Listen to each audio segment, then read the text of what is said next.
Hi, and welcome. We're here in the community to learn more about things that are going on the west side of Chicago, things that you need to know about. My name is Kathy Hayes, and I'm very happy to be here at the home of Miss Harvey to learn more about the upcoming events. Miss Harvey, could you tell us a little bit about yourself and your upbringing here on the west side of Chicago? Sure. I was born on the west side of Chicago, raised in the Austin community, and I've resided here in North Lawndale for a number of years now. Now, you have had many jobs and you've been very involved in the community.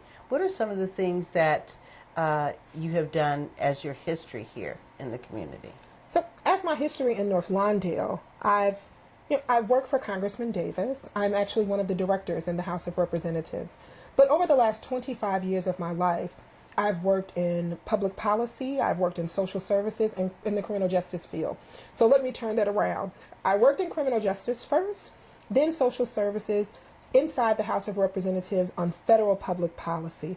Inside of federal public policy, I'm actually responsible for a little over 750,000 constituents within the Illinois 7th Congressional District. What are some of my assignments that may be there? Inside the Illinois 7th Congressional District, I chair a number of public policy working groups. Public policy working groups, it's just like, I don't know if you remember the actual caricature or cartoon that they used to come on, How is a Bill? I'm Just a Bill. Yes. That's really how it's done. Honestly, it is. In our groups, these groups come together and they have great ideas about different points of legislation that we can come up with. The community, the voice of the community shares what their thoughts may be. And if it's something that we can do, we make it a bill. That is amazing, and an amazing education, not only for all of us who grew up with Mr. Bill, but also the young children that are coming up. Now, you have also worked, as you said, in criminal justice. You were an advocate for many years against the issues of violence. Can you tell us a little bit more about that? Well, I worked for Whole House, the Whole House organization, as a domestic violence and sexual assault advocate inside of their advocacy agency. I also worked at the Cook County State's Attorney's Office for a number of years as a victim witness specialist. I was an intake specialist when I saw the actual incident of crime when they first came into the building, and we assessed those situations and we actually filed those cases with them. And then I was also a courtroom specialist. In being a courtroom specialist, my specialty was domestic violence and sexual assault. So I've served many victims or survivors, because I like to call them survivors. So I've served many survivors, but I've also served survivor families. Yes, you have. And you've also written a book. Yeah, A Word for the Soul, which talks about elements of crime and tell people, it actually explains to people how to be safe. Or elements that they can use to be safe within those two aspects of criminalities. Where did you learn to have so much giving in public service? So I was raised by two Southern parents. My mom was actually born in Oakland, California, but her mom was from Lake Providence, Louisiana. She was a porter on a train. And she had her baby in Oakland, California, but they came back home to Lake Providence, Louisiana. My dad was from Memphis, Tennessee. He was the oldest of a number of children. My grandmother, his mother, had a number of kids, and my dad was the oldest. My mom came from a smaller family. They both came here in the mid-40s because the North was the place to come to. And they came here to make a better home for themselves. Got married. My parents had been married for 54 years before my mom made her transition. And recently, about 7 years ago, my dad made his transition. Now, your father was a very known man in this community. Yeah, my dad was a pastor, very well-known pastor of a church. So I grew up in the church. Honestly, I was almost born in the church, in the choir stand, when my mother went into labor that September 9th, and they had to hurry up and get her out of the church and get her up to the hospital so she could pass on what they had created. To you. Well, they have done some excellent work with you. You said that your parents had made their transition. Can you tell us a little bit about being their support as they got older and you were helping them? So I took care of both of my parents. I even took a leave from work to actually take care of my parents, because I have to remember what's most important, and that's family. So my mom, her kidneys failed. and she had to, she had a lot to deal with during that time. My mother refused dialysis. She didn't understand it, and she was afraid of it, and she had saw a lot of her friends suffer from that. So I was there with her from diagnosis until hospice, until her transition. My dad had stage 4 lung cancer, and he had had cancer for actually 33 years. My father is in New England medical journals. You name it, if there was a trial going on, medical trial or any new or innovative treatment that was out there, we tried it. We would pack up his little bag and his oxygen tank, and we were on our way. But the Lord allowed him to be with me for a number of years. And he went ahead and made his transition. But I understand how important it is to have respite or respite care for those who are taking care of their parents. I also ran into a number of different barriers with insurance for them. And, you know, my parents worked great jobs, and they reached a lot of different areas when we ran into all of these obstacles, trying just to make sure that they had health care. So those are some things that are very near and dear to my heart. I mean, me, myself, we've all had health challenges in life. Absolutely. And I've had some health challenges myself. And being employed with the federal government, which I think is awesome health insurance, I have ran into barriers myself. And I have had to advocate for me in reference to health care. And that's why I know it's so important to advocate for others. But then in advocating for others, I want to raise awareness to them, to have a voice, to be healthy. Health is wealth. Yes, your health is your wealth. And it has been very challenging these past couple of years. Some of the other things that you have been passionate about over the years, not only as advocate for women and cancer victims and survivors of violence, but you've had some other passions regarding safety in the community, regarding health for children in the community as well, right? So child welfare, the Family First Act is something that I think is simply great. And if anybody got the opportunity, they should grab that act and read it. It's great to save the lives of a lot of our children who by chance are in the system but need the opportunity to get healthy, for their families to get healthy, and for them to get back home. You know, Kathy, I put my pants on one leg at a time just like everybody else. I walk the streets here in North Lawndale just like I walk the streets of Chicago. I've been a victim of a crime. I've had health issues. I'm an everyday person just like everyone else. I'm right now thinking about putting in a tax appeal application because my taxes are rising inside the city. So I'm an innovator and I'm an advocate for what is best. I know what people are going through. I have been an advocate on the ground, and I can sit on the ground and have a meeting there, grassroots, but I can also sit in that boardroom to make sure that we are not on the menu. A famous person always says, if you're not at the table, then you're on the menu. So you need a passionate voice at the table to ensure that you are not on the menu. Now, would you like to explain to us now what your goals and your plans are for this, which is the 9th district? Is that correct? Yes. So I'm running for state rep of the 9th Representative District here in Illinois. Kathy, I'm an innovator. I am connected to the community and I am actively involved. I have a great listening ear. I am an advocate for anti-violence. I want to build safer communities, and I understand that one person can't change the community, that it takes a group of us to do so.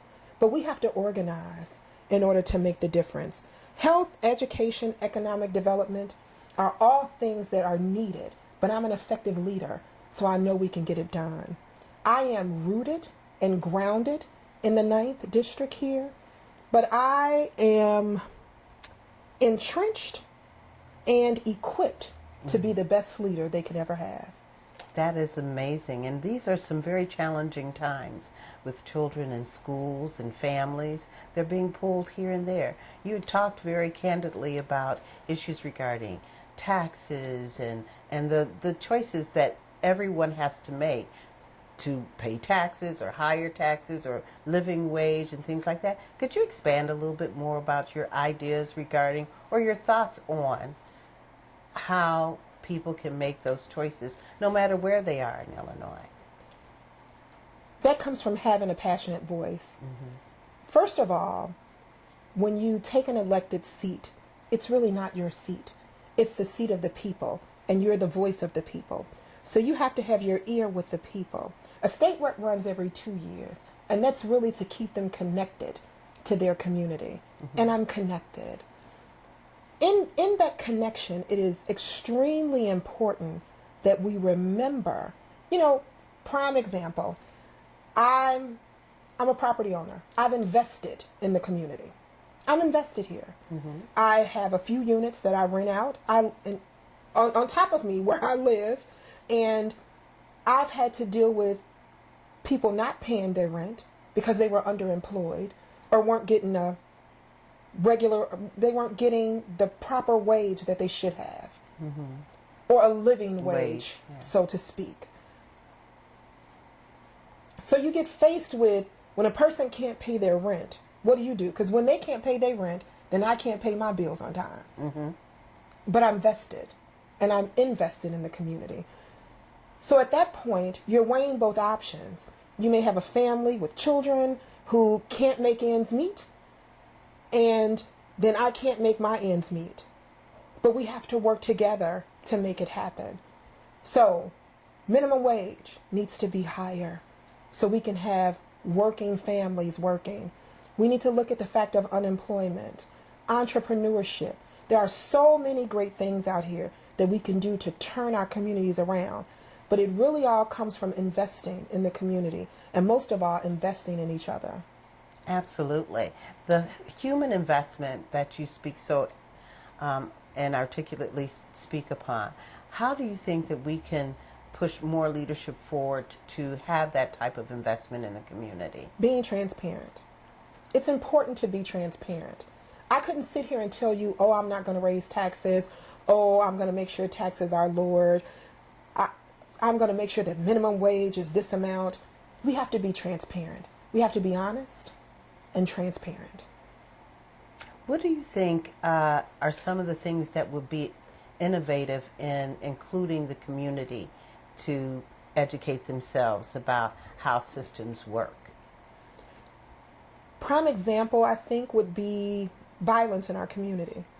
The police, we can't arrest our way out of a problem. You have more residents in the city of Chicago than you have police officers. Sure. So you can't arrest your way out of any of the issues. What you have to do is bridge the gap. So we have to change the mindset of the two communities, meaning the police department, the community they call the blue community, and the residents that live there, so they can all work together for a safer community. And that's what's most important. That's how we make the changes. That is really how we make those changes. You have to change the mindset. And changing that mindset means to come together and organize. We literally have to take our communities back. It reminds me of a funny story. It's only going to take me a second to tell you. That's right. I used to think my mother was just really this nice lady who would just bake all the new neighbors' cakes and take them to them because she was an awesome baker. She could make a pound cake that'll make you sweat. So I really thought she was just this really sweet woman who baked these cakes for everybody when new people would move into the community. Later in life, I found out that my mother was really nosy. My mother would bake the cakes for the new family that moved in, and she would march over to their house and with her apron on, and she would knock on the door. Hi, how are you? I'm Sister Harvey, and I just, welcome to our neighborhood, and she would give out this cake. And as she was giving the cake, she would be walking in your door at the same time. And she looking around, to see what was going on. And one day I caught her when she came back talking to my dad and another neighbor. They was like, so what was over there? And my mother would say, they need this, they need that, they need this. So they can be a productive family on this block. Here is how we need to help them. That's awesome. And that was the community coming together. That was neighbors being neighborly. That was loving your neighborhood. You talk about a healthier community, you talk about a safer community, and all of that makes it a stronger community. So what do you think is the one thing, since your father was a minister here in this area, what is the one thing your dad taught you about neighbors, communities, and neighborly being? We already know what your mom taught you. Bake that pound cake. Bake the pound cake. Well, I don't want to take you to church, but the Bible says, the Bible has these 10 commandments in the book of Exodus. Mm-hmm. And it gives you a list of the things that you should do to be productive.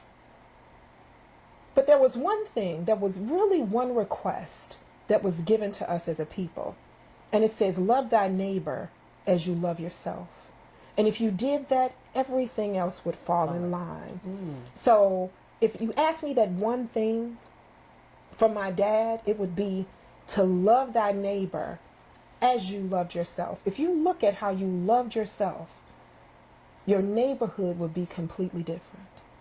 Absolutely. You loved yourself, you're cleaning your leaves off your porch, you blow those leaves off your neighbor's porch too, you go check on that neighbor, the neighborhood would be a different place. Do you think that is capable here?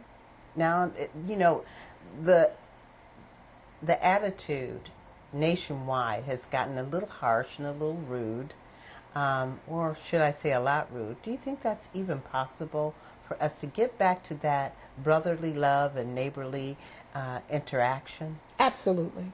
Absolutely. Hope is what's most important.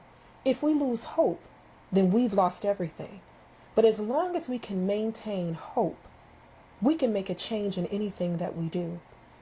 Hope will get you through the door, and that's what we need. And I am here to make sure that we don't lose hope. We have all been in a place where you just couldn't see or couldn't understand or didn't know the next move to make, and someone else was a small voice that whispered in your ear and told you what to do and to hold on and to stay strong. And that's what we need. We need hope. We can't lose hope. And I think some of our communities have lost hope. Look at them. Mm-hmm. There was a time when we had pride in our communities. Look at them. Some people have lost hope.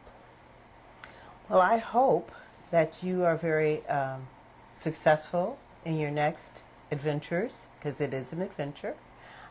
We are very happy that you've allowed us to come to your home and tell us more about who you are, and I'm sure we will learn more about you as the upcoming days. Can you tell me, when is the election time coming? March and November of 2020. March and November of 2020, our election. Remember, Nicole, Nikki, Harvey, yes, 4th State Rep, 9th District. Thank you so much for your wonderful spending your time and sharing your time with us. Thank you for sharing your time with us as well. We hope that this show, as well as many other shows, you will be able to participate in and listen to, so you can learn more about our communities. It is very important that everyone has a knowledge base that helps uplift all of us. Thank you for sharing your time with us, and have a great day.